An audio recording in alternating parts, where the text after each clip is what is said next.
Do you want to know the 9 things people don't realize you're doing because you've been abused by a narcissist?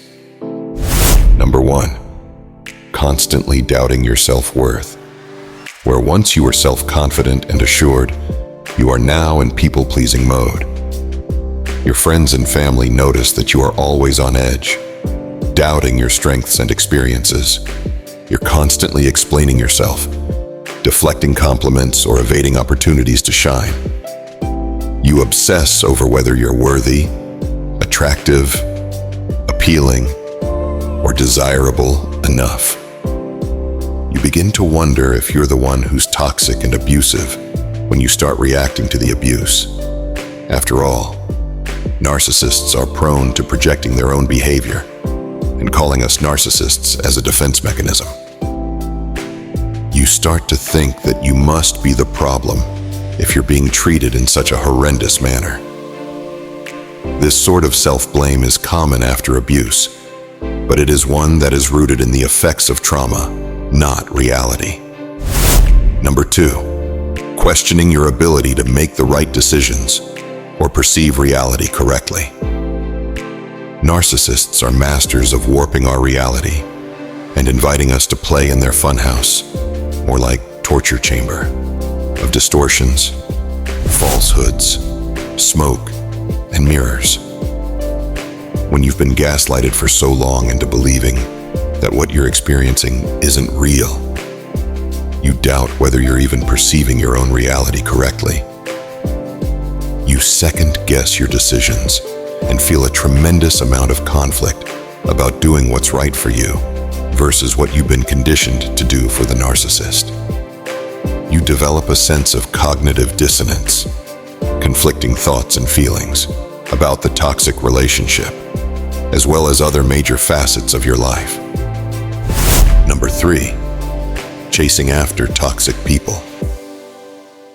The more toxicity a narcissistic partner brings into your life, the more likely you'll gravitate towards people who subject you to similar trials. It's because you've been subconsciously programmed to abusive behavior as a new normal. As a result, you might have a very distorted perception about what healthy behavior actually entails. Instead of searching for healthier alternatives, those who have been abused by narcissists try to search for a rescuer, but wind up encountering more people who are toxic. These experiences can compound the trauma you've experienced. It can mirror the self-sabotaging beliefs the narcissist has trained us to believe in. It perpetuates the vicious cycle. When we feel alone and abandoned, we're less likely to know we deserve better. Before we move on, can we please ask that you like and subscribe to our Deep About Life channel, as this really helps our community and channel to grow.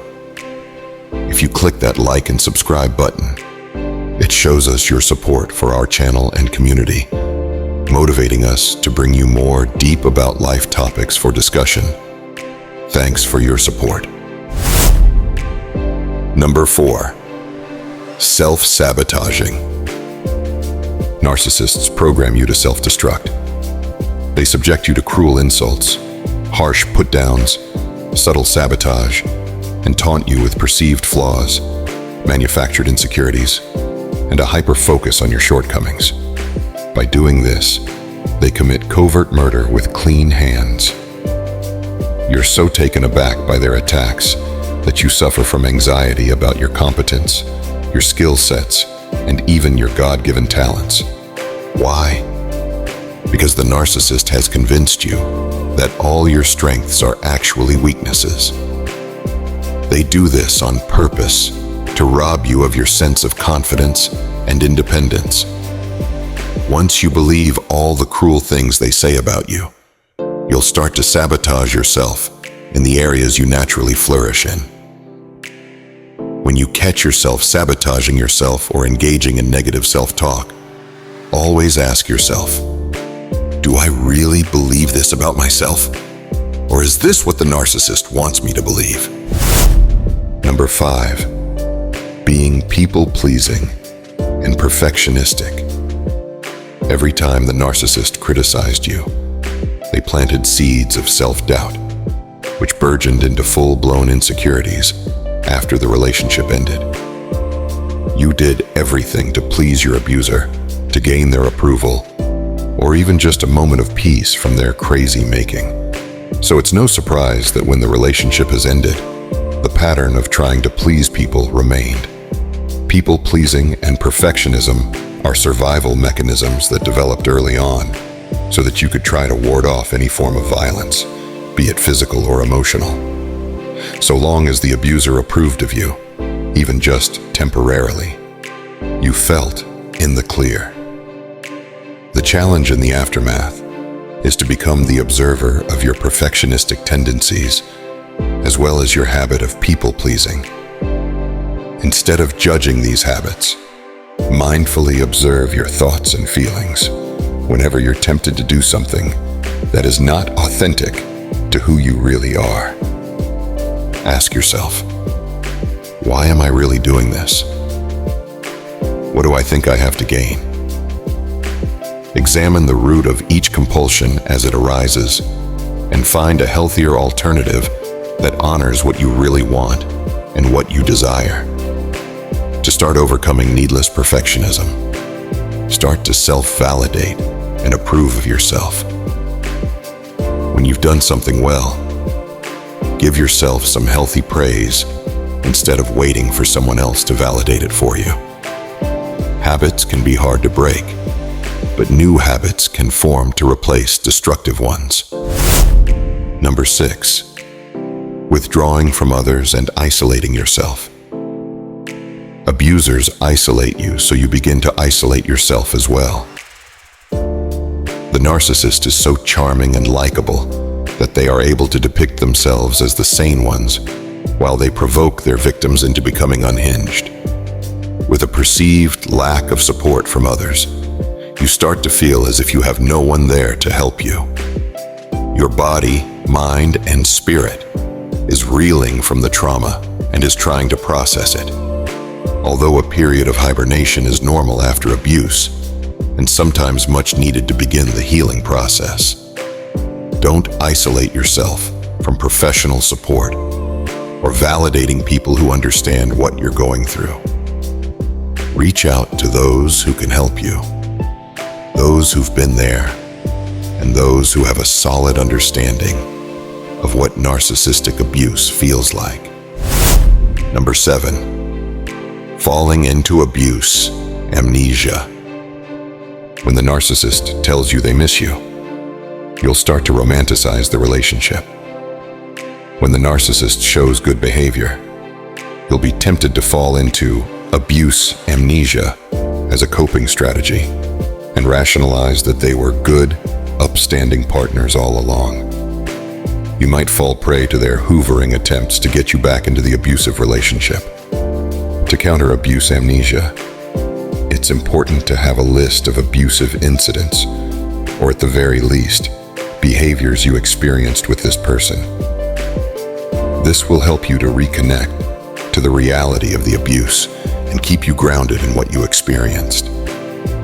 Confiding in a therapist and/or a trustworthy friend can also help to increase social accountability.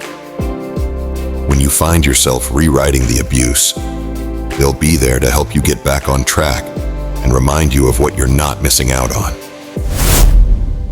Number 8, protecting your abuser. Being abused means that we become trauma bonded to the abuser. This is very much like Stockholm Syndrome. We were taken emotionally hostage by this predator, and we've learned how to protect them, defend them, and cater to them in order to survive. That is why survivors often feel compelled to talk about how happy the relationship is, even when they are suffering behind closed doors. That is also why survivors of narcissists may not come forward right away to friends and family members about the abuse. They fear that they are overreacting, too sensitive, or imagining things, just like the abuser has told them.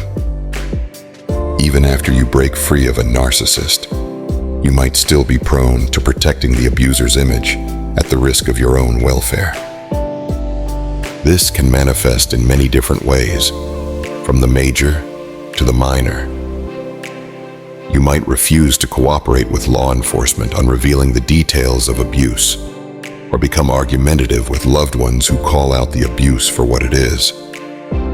You might refuse to get an order of protection, even if the narcissist is stalking or harassing you, for fear of retaliation, as well as a warped sense of loyalty you developed to the narcissist during the relationship. When fighting the urge to protect the abuser, remember that the abuser never protected you. They never protected you from the pain they inflicted upon you, or the consequences that came with it. Your only duty after leaving an abusive relationship is to protect yourself, first and foremost. Number 9, having a warped sense of boundaries.